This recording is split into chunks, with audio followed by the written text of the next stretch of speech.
జరిగినటువంటి గొడవలు.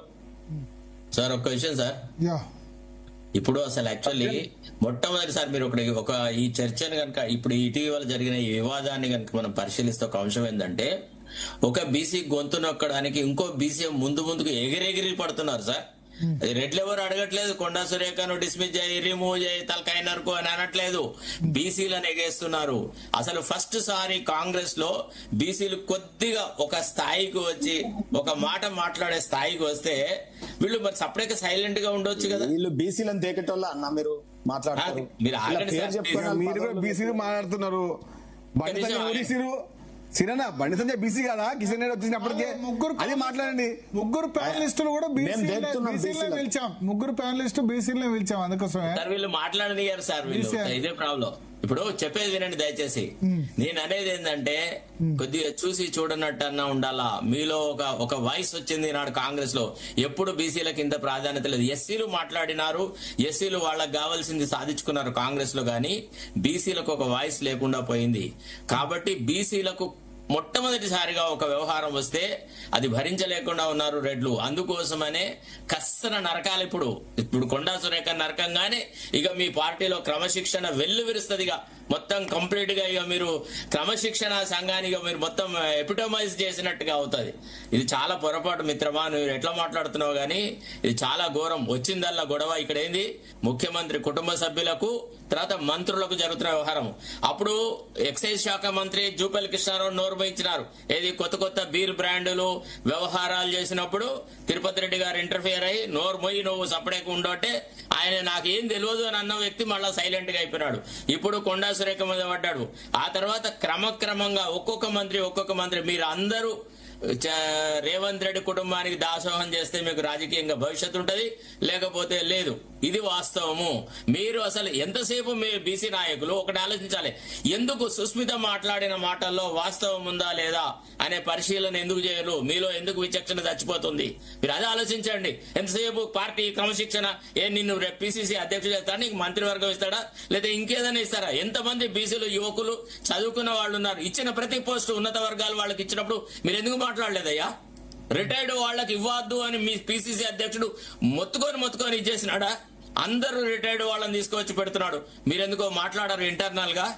ఇవాళ చెప్పండి నాకు, లేటరల్ అపాయింట్మెంట్స్ అన్ని ఎఫ్సీలకు ఇచ్చినాడా, ఉన్నత వర్గాల వాళ్ళకి ఇచ్చినాడా, బీసీలకు ఇచ్చినాడా?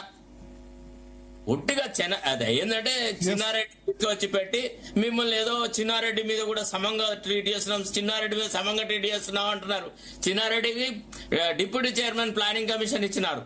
ఇంకేం చేయాలి? తక్కువ వాళ్ళకి ఇచ్చిన ప్రాధాన్యత మీలో ఎవరికి ఇచ్చినారు? ఇప్పుడు కొండా సురేఖను తీసిపారేస్తే మీ పార్టీలో క్రమశిక్షణ ఇక వెల్లివిరుస్తుందా? మీ బీసీ నాయకులలో ఐక్యత రావాలి. కనీసం ఇంటర్నల్ గానన్నా మీరు ఐక్యత ప్రదర్శించండి. బాహాటంగా వచ్చేసేసి మైకుల ముందు కూర్చొని బీసీలను నరుకుతుంటే మీరు చాలా సంతోషపడకండి. నాకు ఏదో మరి ఏదో పొంగులేటి శ్రీనివాసరెడ్డితో ప్రెస్ కాన్ఫరెన్స్ పెట్టి చెప్పించండి కొండా సురేఖను తీసిపారేయాలని అనిపిస్తారా? కోమటిరెడ్డి వెంకటరెడ్డితో చెప్పిస్తారా కొండా సురేఖ తలకాయ నరకాల్సిందే అని? అనరు. బీసీ నాయకులు వచ్చేసేసి కొండా సురేఖ నరకాలే. క్రమశిక్షణ ఏంది? క్రమశిక్షణ రాజగోపాల్ రెడ్డికి లేని క్రమశిక్షణ కొండా సురేఖకి ఎందుకు? ఆయనైతే ఎమ్మెల్యేనే కదా. మీ పార్టీ విప్పులు ఒక మంత్రిని ఎట్లా విమర్శిస్తారండి? ఆ ప్రశ్నకు సమాధానం చెప్పండి. ఆమె బిడ్డ కదా చేసింది. అంటే కూతుళ్ళు తప్పులు చేస్తే తండ్రులకు శిక్ష వేసే స్థాయికి మీరు శిక్షా స్మృతిని పెంచినారా? శరత్ గారు, మీరు చెప్పిన ప్రతి పాట ఏదో ఒకటి ఉంది. కానీ ఏమంటా అంటే పార్టీ విధానం, పార్టీ అనేది మాకు హైకమాండ్, పార్టీ మాకు విశ్వాసం, పార్టీ మాకు నమ్మకం. పార్టీ తర్వాత అందరూ ఉంటారు. బీసీ సైనండి, మతము, కులము, ప్రాంతం అనేది మాకు మూడో పాయింట్. ఫస్ట్ పార్టీకి సంబంధించిన ఏదైనా చర్యలు జరిగితే అది అందరికి వర్తిస్తుంది. దానికి మీరు మతము, కులము, ప్రాంతము, వర్గము, ఇల్లు, బయట ఇంట్లో చెప్పకండి. ఓకే విజయ్ గారు చెప్పారండి. పార్టీలకు అతీతంగా బీసీలు ఐక్యమవుతున్న దశలో అవుతున్నారు కావాలని కోరుకుంటున్నాము. అవుతారు. విజయ్ గారు వారి మాటల్లో ఏకీభవిస్తా ఉన్నాం. శరత్ గారు మాట్లాడింది అక్షర సత్యము, నగ్న సత్యము. మిత్రుడు సాయి, మెట్టు సాయి ఆయన కర్మ అయిపోయింది కార్పొరేషన్ చైర్మన్.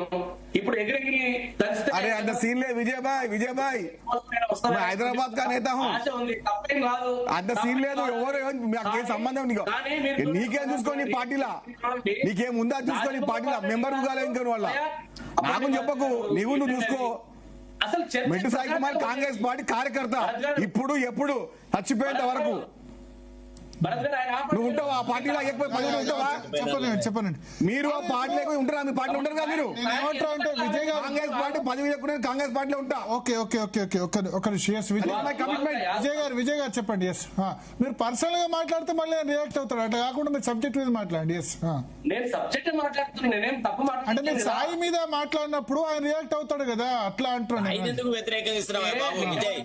సాయి ఏముంది పాపం, ఆయన ఎంత చెప్పుకుంటే అట్లా మాట్లాడతారు. లీడర్ గా ఆయన దగ్గర నుంచి చెప్పినప్పుడు కానీ కనీసం కావాలని ఉంటే వాళ్ళ న్యాయం జరుగుతుంది కదా. ఇప్పుడు రాజగోపాల్ రెడ్డి గారు బాటంగా లక్షల కోట్లు దోచుకుంటున్నారని చెప్పేసి వారు మాట్లాడారు.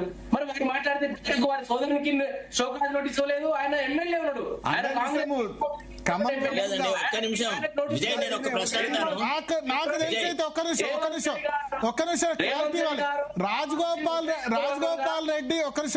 రాజగోపాల్ రెడ్డి క్రమశిక్షణ సంఘానికి దొరకకుండా మాట్లాడు. ఆయన ఏమన్నాడు, పార్టీలో కొత్తగా వచ్చిన వాళ్లకు, టీడీపీ నుంచి వచ్చిన వాళ్లకు ప్రాధాన్యత ఉంది, అట్లా కాదు మొదటి నుంచి పనిచేసిన కార్యకర్తలకు ఇవ్వండి అన్నాడు. ఎక్కడ క్రమశిక్షణ లోటు అవుతుంది? దొరకకుండా మాట్లాడు, చాలా తెలివిగా అని మాట్లాడు. ఎక్కడ రేవంత్ రెడ్డి పేరు తీసుకోలేదు, పేరు తీసుకోలేదు.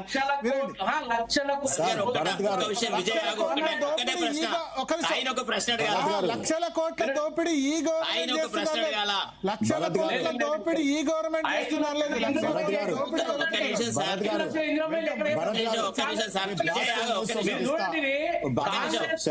ఒక్క నిమిషం విజయ్ కూడా దాని చెప్పు చేతిలో తీసుకుని క్యాప్చర్ చేసేటువంటి మీరు చూడండి. ముఖ్యమంత్రి కాంగ్రెస్ పార్టీకి ఒక్క నిమిషం భరత్ గారు భరత్ గారు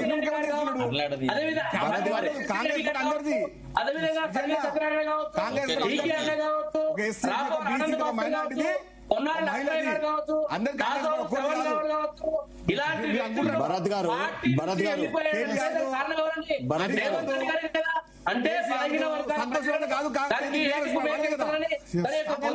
బలంగా వినిపిస్తా ఉన్నారు కాబట్టి వీళ్ళని పార్టీ నుంచి వెళ్ళేటువంటి నీచమైనటువంటి వ్యక్తి ఎవరండి? భరత్ గారు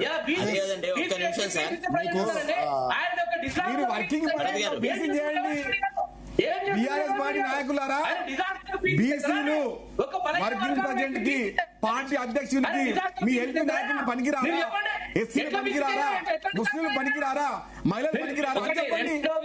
ఇప్పుడు బీఆర్ఎస్ అధ్యక్షుడు కేసీఆర్, మీ ఎంపీ నాయకుడు KCR, working president KTR, deputy leader తొలగిస్తే ముఖ్యమంత్రి రేవంత్ రెడ్డి, మహేష్ కుమార్ గౌడ్, స్పీకర్ గడ్డ ప్రసాద్, సామాజిక వర్గానికి ఐకాను, అధికారు, ఆధార్ కార్డు కొనసాగిస్తున్నారంటే కాంగ్రెస్ పార్టీ గర్వపడుతున్నాం. అన్ని వర్గాలు, సామాజిక వర్గాలు, అన్ని